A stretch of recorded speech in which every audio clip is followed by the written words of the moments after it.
alone, Governor Newsom announced that the state would deliver guidelines that would allow many counties to resume filming as early as this week. The governor also said that baseball and other pro sports would be invited to play within California this June, with no fans and with the approval of the public health officials.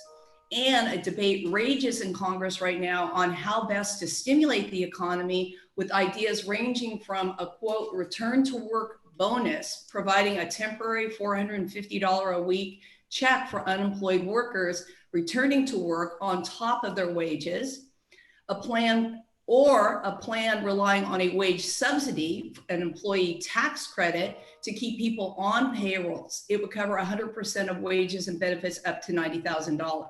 So today we are honored to have 4 experts in business to share their perspectives on the key industries that make up the LA regional economy. Kicking off the program will be Watt Company CEO Nadine Watt, followed by LA Convention and Tourism Development Board of Commissioners President John Bane, in addition to the World Trade Center President Stephen Chung and Film LA President Paul Audley. Our speakers will address the economic impact on COVID-19 has had on these sectors in LA County and what the near and long-term recovery might look like in our region. At the end of the presentations, we will have a few minutes for Q&A. I encourage all participants on today's call to submit your questions using the Q&A feature at the bottom of your screen, and we will try to get to as many questions as possible. At the end of the webinar, Adam Lane, our VP of Programs for the LABC, will give a short update on the latest legislation that we are tracking and helping to support. So now it is my pleasure to introduce Nadine Watt.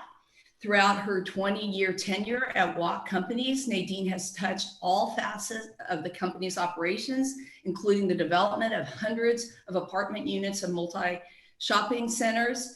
She has also been responsible for a widely celebrated multi-million-dollar renovation program at the Watt Plaza in Century City. But the most important distinction that Nadine Watt has is she's the first female chair of the Los Angeles Business Council, and we're proud to have her as our leader. Nadine. Thank you, Mary. I'm coming to you live from Watt Plaza today. I'm going to give you a little overview of the state and Southern California region and the county and the city, just to give you some statistics for the impact of COVID-19 on the region. The most important fact I learned last night on Jimmy Kimmel was that there was a 19% reduction on the purchase of pants in the retail industry. And I assure you I am wearing pants. I don't know about any of my other speakers on the panel, but I am definitely wearing pants. So in the state of California, in January, California was the rocket fuel powering the American economic resurgence with 118 consecutive months of growth. It was stratospheric job creation and the highest credit rating in nearly 2 decades. Now we have a $54 billion budget hole to fill with $41 billion drop in tax revenue compared with estimates from just 4 months ago. Projected that California's 2020 unemployment rate will peak at more than 24.5%. 18% year for the whole year, compared with a peak of 12.3% in the Great Recession. So a staggering dichotomy. We have 4.7 million have filed for unemployment since early March, compared with only 2.2 million in the third quarter of 2010, which at the time was the height of the Great Recession. In Southern California, the industry impacts have been dramatic. Southern California restaurants will take the hardest hit in 2020 and 2021, with a 53 to 65% drop in total taxable sales. Significant impacts will also be felt by the clothing stores, down a projected 43 to 57%. Car dealers and parts stores are down between 38 to 48%, and home furnishing and appliance stores are down 34 to 43%. The housing census data for March also indicates a slowing on the construction industry in the months ahead, with 1 month drops of 18% for single family construction and 30% for multifamily construction. Although if you have existing inventory, we've been seeing sales of 6 to 7 homes per week personally at our home building company. In trade, the ports of Los Angeles and Long Beach have witnessed a substantial decline in 20-foot equivalent container units during February and March of this year, particularly for imports. In trucking, performance nationwide has witnessed a brief bright spot during the COVID pandemic. Notably through March, a surge in truck-related freight activity has occurred as consumers are flocking to retail purchases of essential goods. In the SCAG region, 2019 had 4.1% unemployment, but in 2020, 19.3% unemployment, for a change of 1.3 million people. In 2021, our estimated unemployment rate will be hovering around 12%, with 633,000 unemployed. In the Los Angeles area, in the county, more than 1 million unemployment claims have been filed. 75% of job losses have average earnings of less than $50,000 a year. SCAG also estimates that unemployment rate has risen to nearly 20%, and more than 760,000 people will lose their jobs in 2020. In 2021, unemployment is expected to moderate around 12%, but that's still almost 3 times the county's 2019 unemployment of 4.4%. Should economic activity begin next month, which we hope, it is expected that unemployment will be restored, but high unemployment rates are still likely to continue all the way through 2021. In 2019, again, unemployment 4.4 and could hit up to 19.5%, and then come back down, moderating around 12% in 2021. That's for the county. And now for the city, again, very similar numbers, 24% in February, 24% currently, up from 4.7% in February. The mayor has declared a state of fiscal emergency as part of the 2021 budget. Revenue growth rates have drastically slowed, and the city's focus will be to boost LA's healthcare capacity, protect LA's most vulnerable, support LA residents and businesses, and preserve public health and safety programs while maintaining some kind of a balanced budget. So as you can tell, these statistics are absolutely staggering. There has been a letter from Catherine Barger and Janice Hahn to Governor Newsom that would support the notion of allowing cities to petition for themselves. And as there are 88 cities in the county, not all of those cities are equal. So with this letter, we're hoping that the cities will be able to make their own criteria for opening. The LABC has been asked by Barger and Hahn to bring this to a vote with our members, and hopefully our LABC members will support this as well.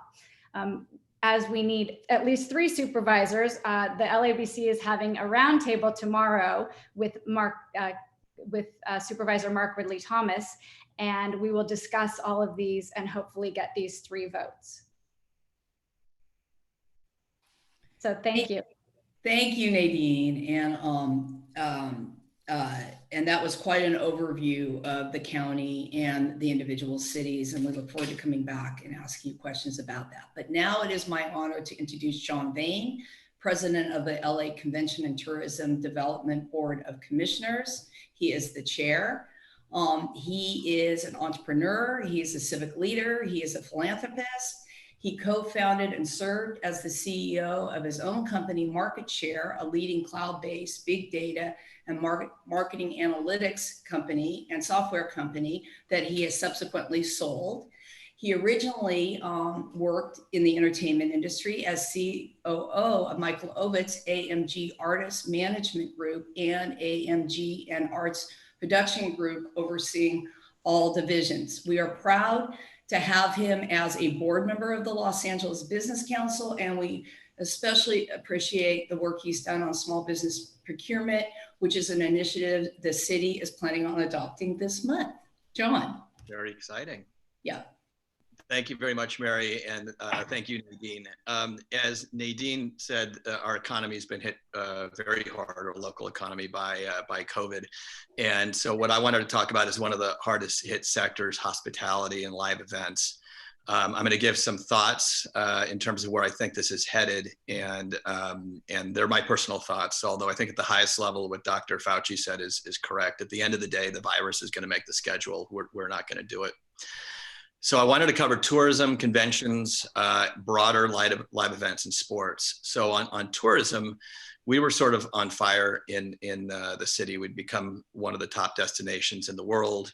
We set a goal of having 50 million tourists come to the city of Los Angeles, and we hit that goal 2 years ahead of schedule. And everything was going great. But as you can imagine, starting in March and since, the tourism has kind of fallen off a cliff. The current projections, and I think they're the optimistic projections, that we will hit 2019 levels of tourism in 2023. And there's a number of dependencies to get us there. We had some surprising numbers last month where we looked at occupancy of hotels, and the number was 25%.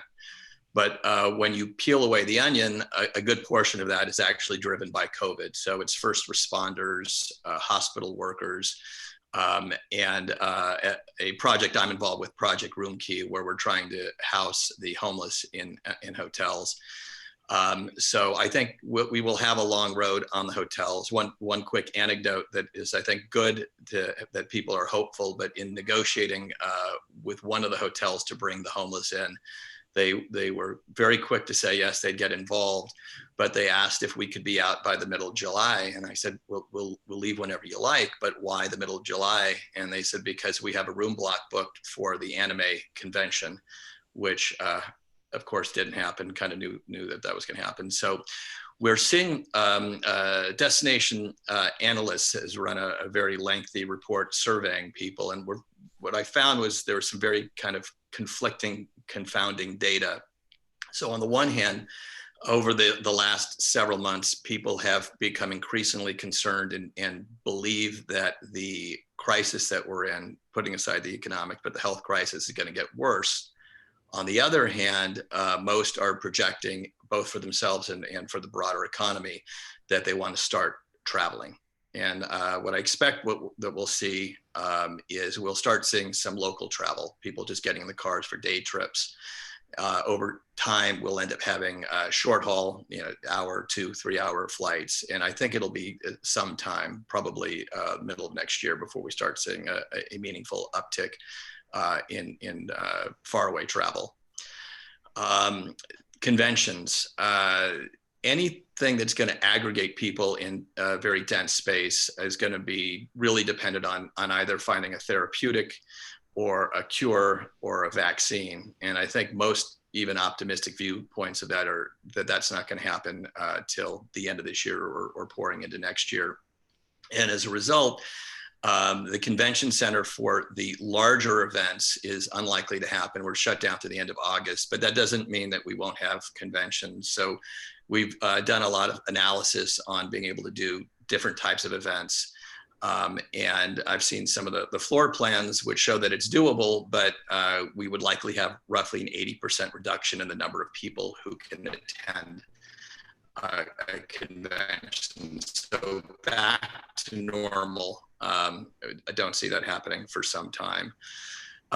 Live events such as concerts and so forth are really kind of in the same boat. What I think is going to happen for that and perhaps for airlines is that people will get sort of a pre-check that if you've had a COVID test within a certain period of time, they may be able to open those things earlier. But as a general proposition, live events is gonna be hurting, unfortunately, for a while.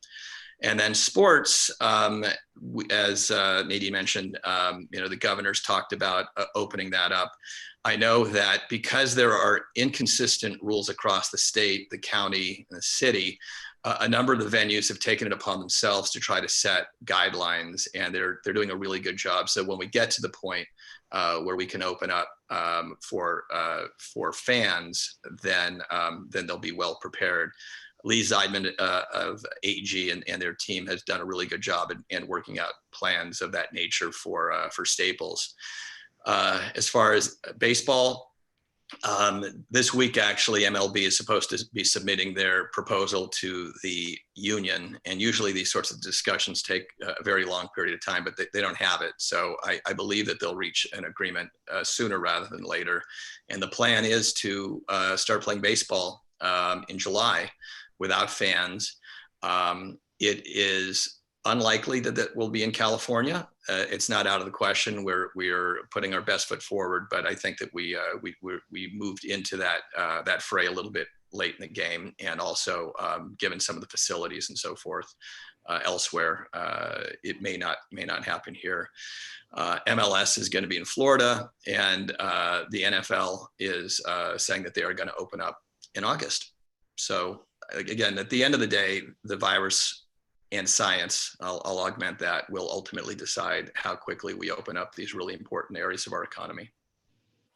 Well, thank you, John. That's at least hopeful in that there will be some opening and that we will have sports and entertainment options, even if we're at home and unable to physically attend. And next, it is my honor to introduce Stephen Chung.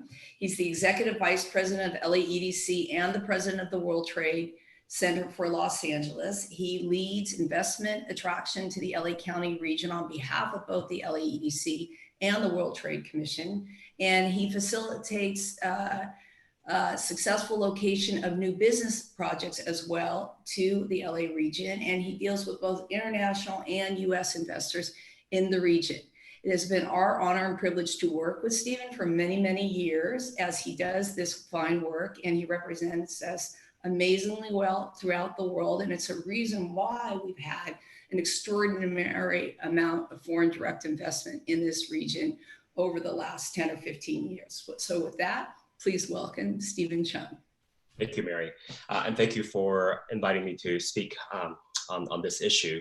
Today, I'll be addressing trade and goods movement, specifically from the World Trade Center perspective, and then I'll switch hats and talk a bit about the LA economy through my role at LADC. So as Nadine was mentioning before, the economy is changing very quickly, and in the last, I would say 4 or 5 weeks or so, we've already seen a number of different unemployment insurance claims go up throughout the state of California. In fact, over 4 million unemployment insurance claim was filed between mid-March and then the end of April, and that makes it about 20% unemployment rate for California. And how that impacts us in Los Angeles, and Nadine mentioned this before, the expectation is by 2020, the overall unemployment rate hopefully will be about 19.5%.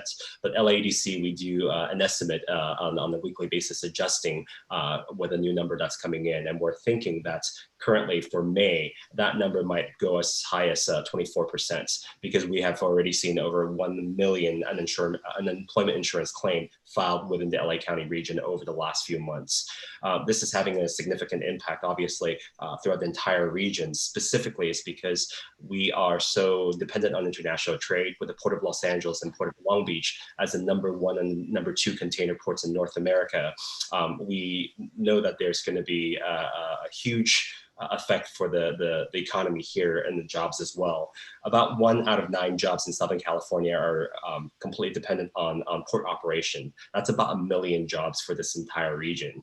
And for the Port of Los Angeles, for example, in just April, we've seen a 6.5% decrease in volume. And also for the Port of Long Beach, we've seen a much bigger decline for that month, year to year. It's about 17.3%.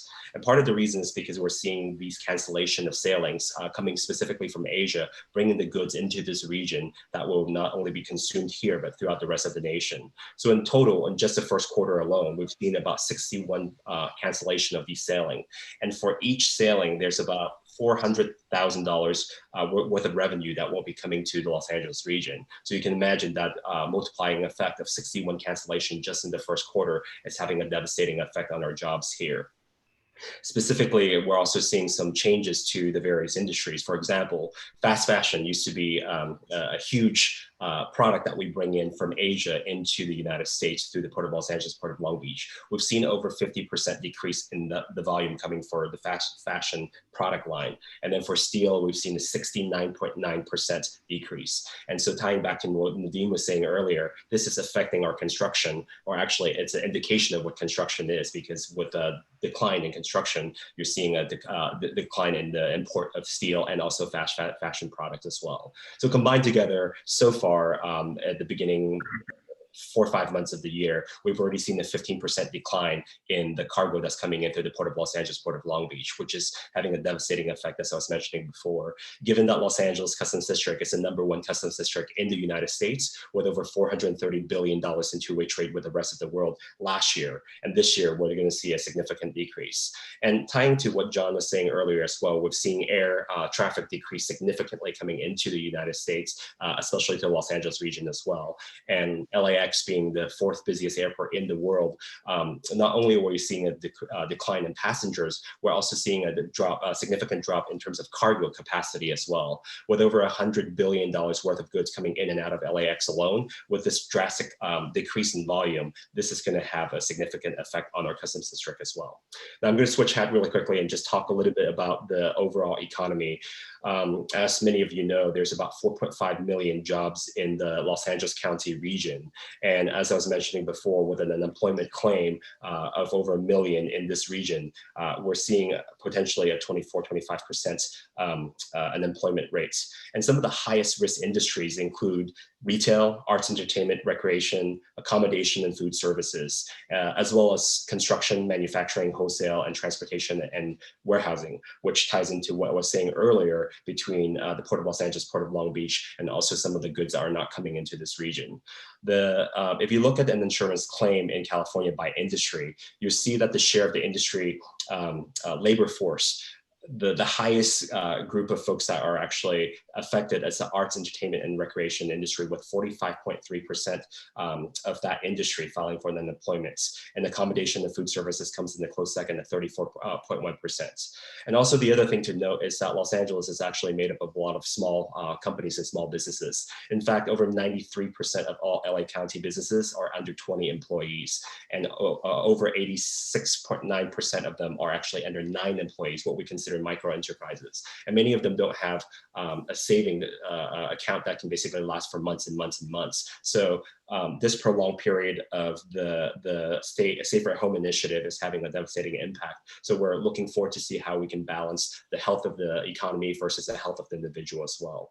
Another thing to note is that Los Angeles being, as we were mentioning before, the center of international trade, another huge export of ours is actually our education system.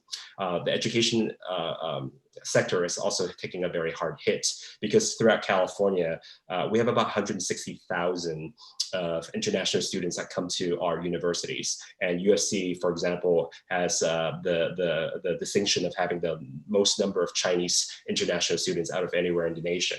And these 160,000 students, when they pay out-of-state tuition, that equates to about $7 billion annually that we get in California. And because of the inability for them to travel, inability for them to stay here, we're losing that income.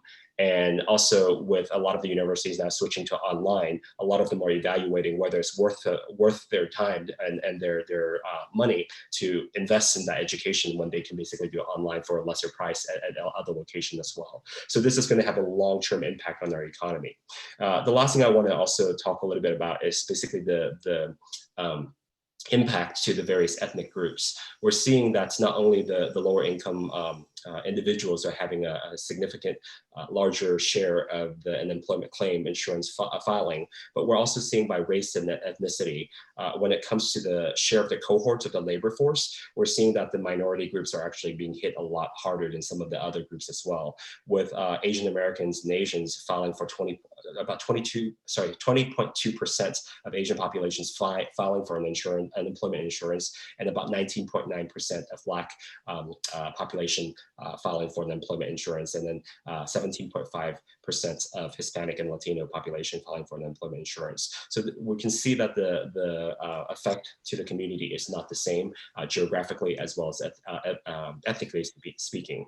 Overall, we're worried about what's going to happen in the next few months, but we're seeing an uptick in certain things. For example, e-commerce is growing significantly in this crisis. Grocery retail is also growing as well. And as we're seeing Supervisor Barger and the LA County supervisors have set a target, a goal of a July 4th opening date for the Los Angeles County, we're hoping to be able to work hand in hand with them to make sure that the transition back into work will be a safe one that will balance the economy.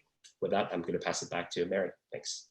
Thank you, Stephen. And I want to encourage everyone on the call to submit your questions. Feel free to do that before we complete the presentations, and then we'll get to your questions during the Q&A.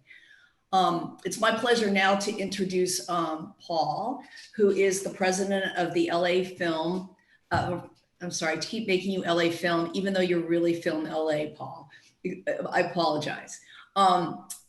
This entity is responsible for streamlining the filmmaking process in the greater LA region, and he helps unite the various aspects of the industry and helps them do their planning for their economic activity. Paul is recognized for raising the public image and the reputation of Film LA and for greatly improving the internal management of the organization. Today, he is leading the way to make filming in LA easier and more accessible, and we are happy to have him today. Paul. Thanks, Mary. Film LA's been around almost a quarter of a century now and has been a private nonprofit under contract to some 17 jurisdictions and school districts as their representative for filming. And it is funded not by government, but by the industry itself as we move forward.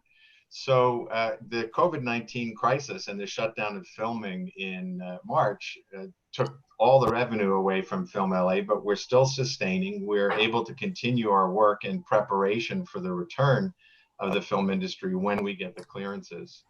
Just for some background on the industry at large, about 6.1% of the jobs in LA County are directly related to filming.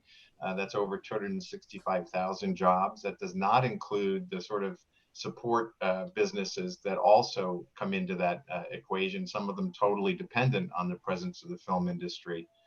There are 6,000 businesses that are solely involved in film industry work. 90% of those are less than 10 people. And so you can imagine that as this time sustains, where there is no work in the film industry at all, those small businesses are the ones who are being most directly affected on their long-term survivability. And one of the things that makes LA the center of production is the presence of all those small businesses. So we have some pretty strong concerns about the longevity of this crisis and also the ability of all those small organizations to come back in full-time support. The sort of good news for us was that this January was one of the highest on record. Our film and television numbers for shoot days were up 25% in that month. But overall in the quarter, as things began to slow down, the first quarter resulted in about an 18% reduction overall in filming. And that put us in, since March 20th, into a zero, where there's been absolutely no filming at all and probably won't be in the second quarter. To give you some perspective, there were 32,500 people working in March in cast and crew on location filming. And so you can imagine that all those people, virtually all of them are out of work. If they aren't directly involved in more the business operations of film, there is no work right now in greater Los Angeles. So what's happening? Right now, we're looking at several things. The county has a task force on resiliency, one of which is on film and entertainment. Public health department is waiting for an industry-wide safety group's white paper to be delivered on June 1, which the promise of that white paper is that it'll describe ways to do the business in the film industry for all the different unions and guilds, from the people operating the camera to the electricians and grips to the makeup artists and the actors, who clearly are the ones that we have the biggest challenges with, as they are required to be face-to-face so often. So June 1, that is the anticipated delivery date for that report to county health. From there, the county health department will develop criteria to let us move forward. And we're not sure what the actual date of reopening for filming will be. The governor had indicated last week that they would come out on the state basis with some guidelines for the film industry. That report has not yet been delivered, and there isn't that I can find a date or a time when it will be. But even in his statements last week, when he talked about film reopening in the state of California, he talked about the fact that LA and LA County, with its current number of cases, would probably not be exempted from his orders. So we're looking forward to the release of those, to getting all those people back to work in Los Angeles. Film LA is ready to do that. And we've spent this time, when filming has been reduced internally, upgrading, improving our systems, adding a lot to geographic information system information so that we can hit the ground running. And I'd say two things to folks who are thinking about filming in LA. The first is we do have on our website at filmla.com a COVID-19 resources page that will keep you up to date on all of those restrictions and timelines, but also has a whole list of potential resources if you're in the industry and need help. And that our production planning group will be available, is now, but can't really help you plan until we know the date to reopen. But will remain available as a free service to you when we're ready to get this vital industry for Los Angeles back up and running. If there's any questions, happy to answer them, but back to you, Mary. Thank you very much, Paul. And what I'd like to do is now return to a few of the questions the audience is asking. Nadine, yours is the first one. Can you give us a sense of how commercial property will look moving forward? Will it look the same as when we walked out in early March, or has the crisis had its own impact on the way we'll be working in commercial buildings? What will they look like? What will they feel like? And how will you be operating them? Well, I think that COVID-19 served as an accelerator of change, certainly for retail and for office, and will contemplate a recalibration as how we use space going forward. Retail, nationally, 1 out of 4 American jobs is retail related. And 70% of shopping center tenants are small businesses that employ 10% or less, which seems like it's the same in the film industry and in a lot of other small businesses. LA County is working on a resiliency task force that reported that 80% of restaurant workers in LA County have lost their jobs. And a lot of those are not likely to come back. Maybe 30 to 40% of restaurants won't return. So that's going to have a huge impact on retail going forward. I think there are some lights at the end of the tunnel, though. Cities like Long Beach are working on creating some outdoor space, closing down streets so that you can have outdoor restaurants and do an open street initiative. I think that will facilitate social distancing. There are so many studies that say being outdoors lessens the problems associated with COVID and getting COVID-19. So I think that would be a great initiative that if LA could adopt some more of that, and certainly with the summer months coming, that would be exciting. Retail also, will change. It was due to change because of e-commerce and a lot of retail that was no longer relevant. The US was certainly over-retailed up till now, with the largest amount of retail per person in all of the world, practically. And certainly grocery has taken off profoundly over this time. People are eating more at home, cooking more at home. And I think, so that in retail will make a huge difference. In office, we're getting ready to open here at Watt Plaza. We're working on a lot of touchless things, everything in the bathroom being touchless, wayfinding path of travel, one-way travel, elevators, we have little circles on the floors that say where you can stand. We have circles on the floor of where you can wait for your elevator. We're doing HEPA filters and ultraviolet and, a lot of deep cleaning in the building. And also just as far as space inside people's spaces, I think there will be less density in spaces, but that people will need more space, but there will also be people working from home more. Gensler did a study that found out that only 1 in 10 workers wants to continue working from home. A lot of people are anxious to get back to work and anxious to get back in their offices. You know, they were more productive than they thought at home, but maybe they want to do that 1 or 2 days a week, not 5 days a week, right? You've got to get out of your space where there's no boundaries, there's no transitions, there's no, you know, you're just in the same place all of the time. So I think that will bring people back to the office and back to work. But I also think the co-working industry will change dramatically because people will, right now the co-working spaces are more open and a lot of people in an open area. I think now those are going to change. We're going to have to do some TIs and do some improvements to get more single offices and a lot more not air conditioning, but your filters, high filtration systems in all of the indoor spaces. So I think those are some examples of how both retail and commercial office will be changing dramatically going forward. Yeah, that's great, Nadine. You're painting a really broad picture with a lot of the subtleties that are occurring. And I want to ask you this question, but I want to go back to John for a moment and just say, from your perspective, will operators of major venues be able to maintain economic feasibility with capacity restrictions that are currently in place? I think it depends on how you define economically feasible, but I do know, and I believe that we will, there's a strong desire for people to get back to normalcy, and in the areas of sports and entertainment and travel and tourism and visiting the sorts of sites that you're talking about. I think just as long as people do what Stephen said, is they strike the right balance. So yes, I know at Staples, they're looking at everything from sanitizing things to making sure that you don't touch doors, that they'll have all kinds of automatic doors.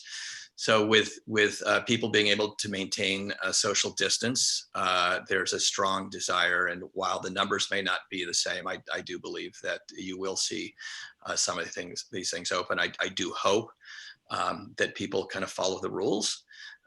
Because without that, you'll see a slingshot back to where we are now unnecessarily.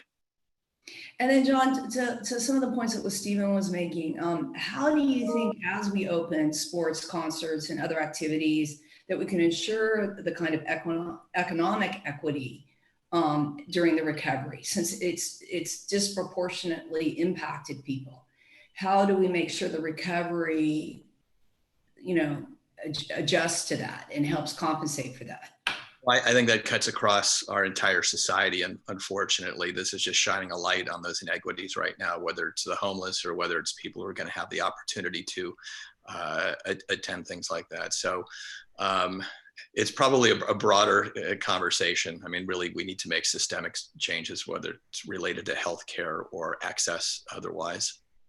Other issues that are more fundamental that have created the inequity. COVID's just bringing out the inequity.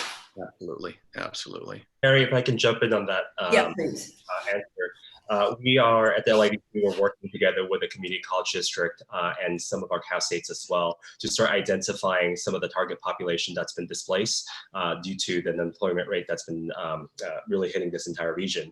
The idea is to basically target the inequity that's happening right now, targeting minority and underrepresented populations so that they have an opportunity to retool, retrain, and upskill. So when the economy is growing, then basically start really funneling them and training them to a better career path so that they're not going to be in this situation again in the future. So I think to John's point, it's a systemic problem that needs to be addressed through systemic change as well. So the community college district is a great example of what can be done, but I think we need to start earlier than that, from K to 12 all the way up to the education institutions and systems.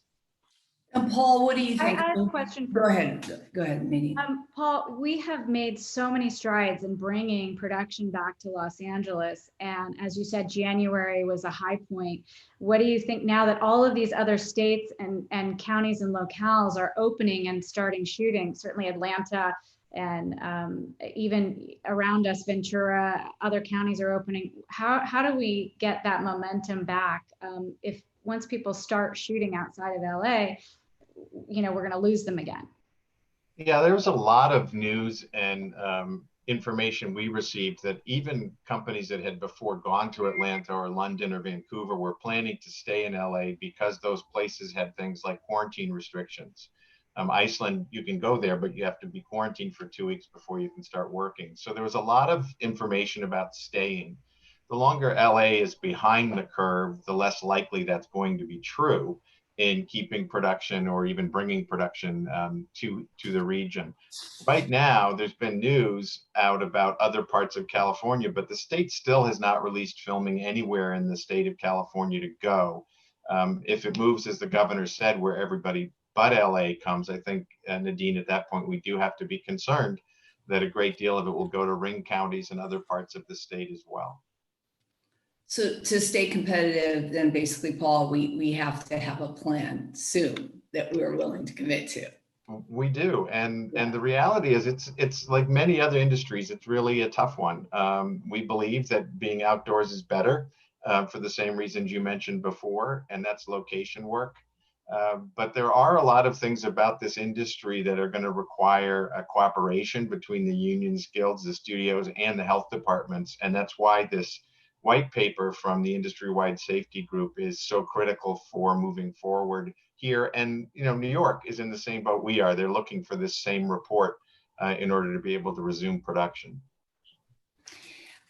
Stephen, I want to come back to you for a moment because, as I said in the beginning, a lot of this uncertainty requires good public policy, and in this case, foreign policy, because the President of the United States, as we know, negotiates our relationships and our trade deals with the rest of the world. And as you just explained, we have a disproportionate reliance on Asia at the LA and Long Beach port. So I'm wondering how you see the current relationship between the administration and China, and how that is affecting helping or hurting our trade and other multinational relationships. I want to take us back right before COVID-19. After 2 years of the so-called China trade war, we were actually finally going into the first phase of signing an agreement with China to ease the tension and to lower the trade restrictions. So at the Port of Los Angeles, Port of Long Beach, we were actually really hopeful that after the Chinese Lunar New Year, we're going to see an uptick in volume. And then COVID-19 hit, and just basically the world has turned upside down. So I don't anticipate that the trade volume is going to immediately jump back based on everything that's been discussed. We're also going to start seeing some transitions as well. Prior to COVID-19, a lot of folks were looking to maybe reshore or make their manufacturing base in another location that might be a bit cheaper, like Vietnam and other locations, and hence the trade mission that we went on. And at the same time right now, I think people are seeing that the reliance on international trade solely for basically putting all their eggs in one basket is not a smart choice. So it might be more expensive, but they still, what they want to do is, when we're in the recovery phase, to bring some of that manufacturing back here locally. Maybe not the entire supply chain, but at least a portion of it. So it's a risk mitigation measure. And with that said, kind of adding to what Nadine was saying in terms of commercial space utilization, you're going to see industrial space utilization change significantly as well. There might be more automation in some of the manufacturing. So advanced manufacturing might be a key aspect of what we can do here. Los Angeles, a lot of people forget, is it's one of the top manufacturing centers in the United States with over 350,000 manufacturing jobs. So a lot of these jobs are at risk now, but we can actually bring back more jobs if we can do the right thing when it comes to the balance between safety and manufacturing. We've seen Tyson and some of these other food processing manufacturing that's not doing as well, but I think we're learning great lessons from it. So with that said, I think this is going to change international trade in the future, and there's a lot that we can learn. Tying back to what Paul was saying as well, we can look at other countries like New Zealand just recently starting to open up again. And with Amazon shooting the Lord of the Rings series over there, there's a lot of lessons and a lot of policies that we can learn from them that we don't have to start from scratch. So I think from maybe not a national level, but maybe we can do it from a subnational level. Los Angeles being one of the top economies in the world. I mean, our GDP for the Los Angeles region is well over $1 trillion now. So if we were a country, we would be the 18th, 19th largest economy in the world. We have the ability to have these direct interaction and relationship, and to formulate these relationship to really learn from other countries that are willing and ready to give us their plans, because they know that if we're not doing well, they're going to basically have a one less very vibrant marketplace for them to enter. So I think it's very important for us to continue these relationships with them. And do you see in manufacturing, because you're right, it's disproportionately important to us in the LA County region. Do you see the kind of white paper or plan being developed, like what Paul's talking about for the film industry? Yeah, so there are already a number of different return to work guides that's been created for various sectors. Our friends at CBRE, for example, created one already for kind of the office space, but for CMTC and other kind of partners, they've already started looking into how do you basically return to work and be able to manufacture safely. But at the same time, I think folks are looking beyond that, not only about reopening, but about how to transition. So what you've seen recently is that a lot of the manufacturers are not essential workers. So their manufacturing capacity has been shut down. And how they're able to accommodate for it is they start manufacturing, for example, the garment industry are now making masks based on denim and things that they're using. A company called Wet Design that designed and produced the Bellagio fountain are now creating face shield right here in Los Angeles and supplying it to hospitals. So you're seeing the capability of these manufacturers being really quickly able to pivot. And I think that's going to be the future, that you need 3D printing capacity and additional capacity for you to pivot very quickly to produce other products, just in case that supply chain's disrupted. So I think it's forcing a lot of different industries to really start considering and reconsidering what they need to do in the future to be relevant and to be resilient. They're taking all that fabric that they would be using to make pants and they're making masks. Right. Back to Kimmel. Right. Thank you, Nadine. I'm wondering, as part of our last question for each of you, oh, John, did you want to comment on that as well? No, good. I'm thinking as a last question for each of you, how do we factor the risks to lives with the desires to restore business vibrancy? I mean, what would you advise, the people that have to make the public policy? Do you have a sense of how we can create more certainty in an economically uncertain time? What this balance should be, given what we just said about the devastating economic impact that we're seeing right now and will continue to see. Do you have words of wisdoms to the Board of Supervisor, our mayor, our governor, and to the president that you would want to communicate? Maybe let's start with you. Yeah, I think there are ways for us to safely get back to work. I think, the public sector, the private sector want the economy rolling again, right? And there's some smart people in the private sector who have thought about these things. I mean, even the casinos in Las Vegas have 30, 40-page plans of how to safely reopen. Our office building, this is what we live, eat, and breathe, is how do we get, people to feel safe about coming back to the office? If we show them that we have these HEPA filters and ultraviolet lights, and we have demarcations for path of travel, we're thinking about them, we want them to feel safe, then, they will be able to come back. I'm dying to go to a restaurant, and I'll go if it's, half full. There's these restaurants that people are putting mannequins in the booth next to you so that you're not alone. You don't feel like the restaurant's empty.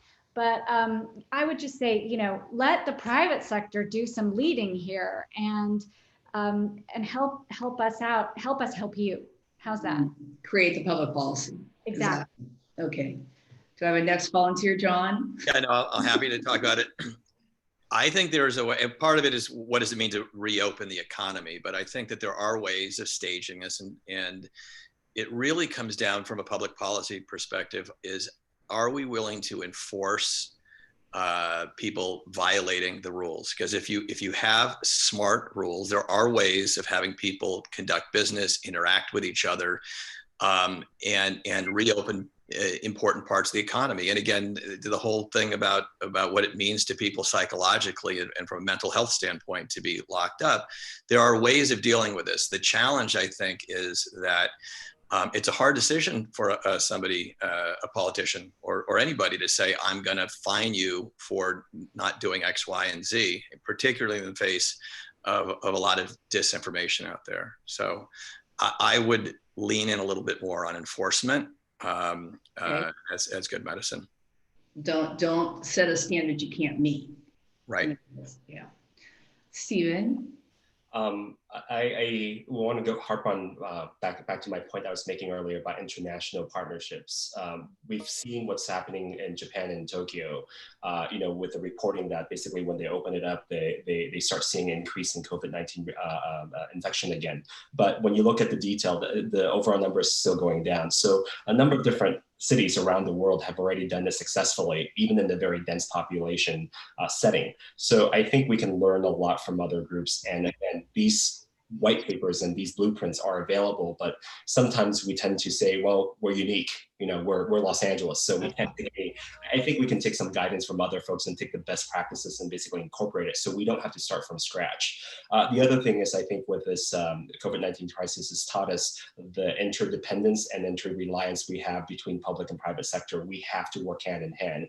And I'm glad to see that the LA County government has created these resiliency task force, recovery task force that some of us have been invited to join to provide some feedback as well. So I think the other part that is going to be very important to Nadine's point is that the advice from the private sector be taken, because there's practicalities involved. So a quick example is this: if you want to open the restaurants, and basically, John is asking about enforcement and different things. Do we have enough government employees to enforce this? Do we have to wait for the health inspector to go and approve this before they can open the restaurants? How many inspectors are out there, and how long do they have to wait?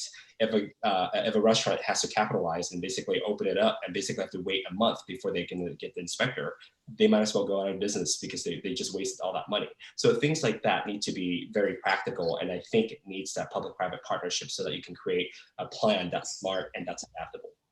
Well, and I'm so glad you brought up this issue of a reoccurrence and what would be different, and what we can see on the trend lines from other countries, because I think it's hard to factor behavioral change.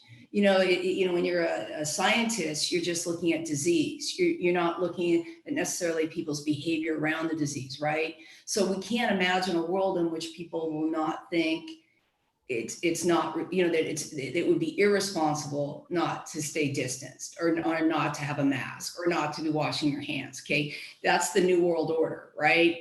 So I'm really glad you brought that up, because I do think there's a fear that if we open, that we'll be in worse trouble. But that's saying that people didn't learn anything from being closed the first time. So I think you're making a very good point. Paul, your thoughts? Well, I think the county is taking a lead with the 13 sectors of the economy, and they need to follow the guidance they're getting from all the private sector folks, the experts, et cetera. But to jump off what you were saying, Mary, the truth is we're dealing with human beings. And so to John's point, some level of enforcement is going to be necessary. We've seen terribly irresponsible behavior by people. And the hope is that at least in the business settings, in these industry sectors, that the guidance will be followed really, really closely. Because what we know is that until we're at a point where there's vaccine or effective treatment, we're never going to be back to completely normal.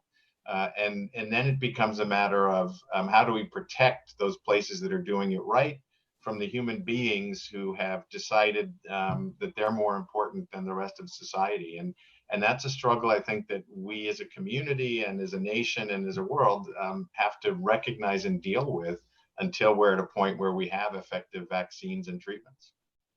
I think if you four were the cabinet that got to decide everything, we'd be in very good shape. Okay? We had a magic wand. We put the four in charge, okay? Because I think you now identified the key elements that the interdependence we now have between the public and private sector, the private sector's know-how, the behavioral changes, and Nadine? Enforcement. And enforcement. Yeah, the enforcement is going to be key, and that's the hard one, because it's hard to know, if you to actually cite and jail people for not abiding by the rules. So with that, I want to thank you all for really one of the most informative 55 minutes we've had of all our webinars. I think this one was an A+. And I want to give Adam Lane a few minutes to talk about some of the legislation that is pending that is going to require our support as an organization. And I want to thank you all. So with that, Adam. Thanks, Mary. So first of all, what a great conversation. I couldn't agree more with Mary how informative that was, and will help us shape what we prioritize moving forward. So I want to give you all just a quick legislative update on what we've seen discussed specifically at the LA region for this conversation, but things that have been brought up the past few weeks that the City Council's considering. So together with our partner business organizations in the LA, we've been working intently on encouraging legislation that would protect small businesses, that would provide a backstop for struggling property owners, and it would spur economic development and job creation. And that it would also streamline processes to ensure our critical services are not delayed due to COVID. The city has been open to considering several of these measures. Just last week, we saw Councilmember Marquise Harris-Dawson introduce legislation to develop a fund that would provide financial support for property owners, residential property owners who own 10 units or less and are struggling with mortgage due to the financial impact of COVID-19.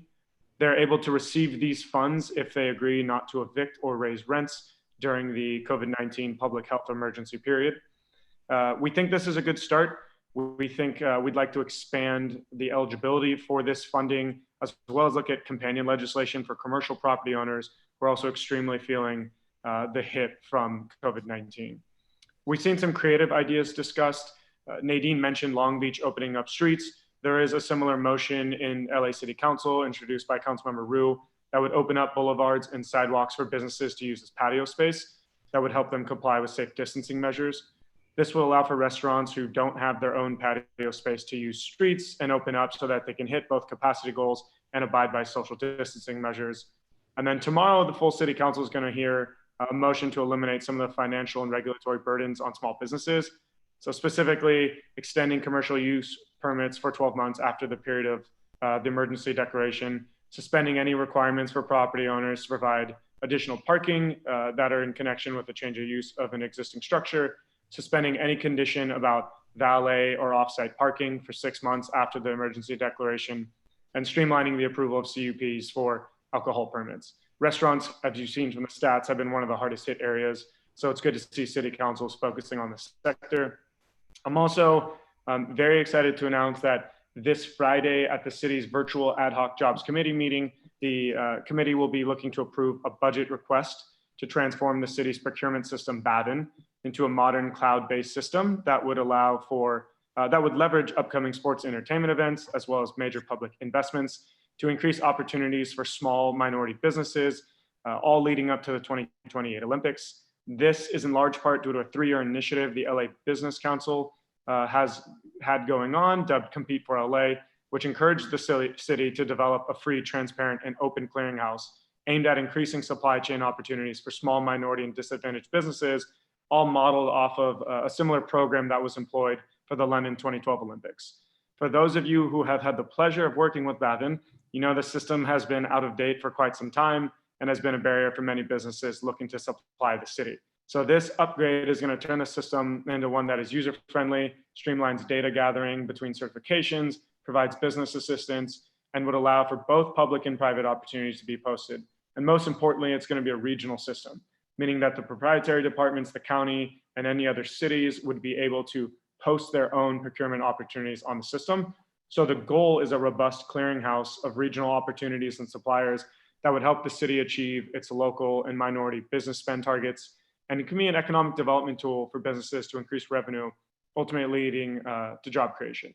So much of this effort was a direct result of our partnership with Councilmember Krikorian, the chair of the city's budget and jobs committees, and the LABC Institute's initiative that began, like I said, about 3 years ago. In this time, we've completed a feasibility study with consultants from the UK. We've created a leadership council and a coalition of over 40 contractors, sports teams, business associations, ethnic chambers.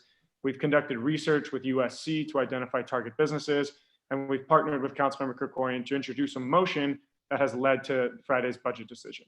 So we'd encourage you who wish to see a new and improved procurement system for the city to call in on Friday and express your support at a time where we need all the support possible for LA small businesses and to create jobs and spur economic development. This is a welcomed improvement.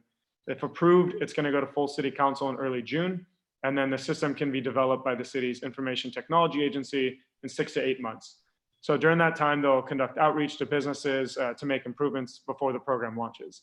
If you want to learn more about the initiative, or if you'd like to know more information about the council hearing on Friday, please feel free to reach out to me at alane@labusinesscouncil.org, or if you have any questions about any of the legislation pending. So that's all for me, and thank you, Mary.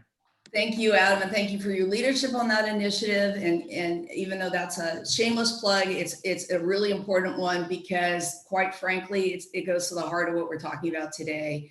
And that is, we do have to focus on minority and small business owners who are disproportionately affected.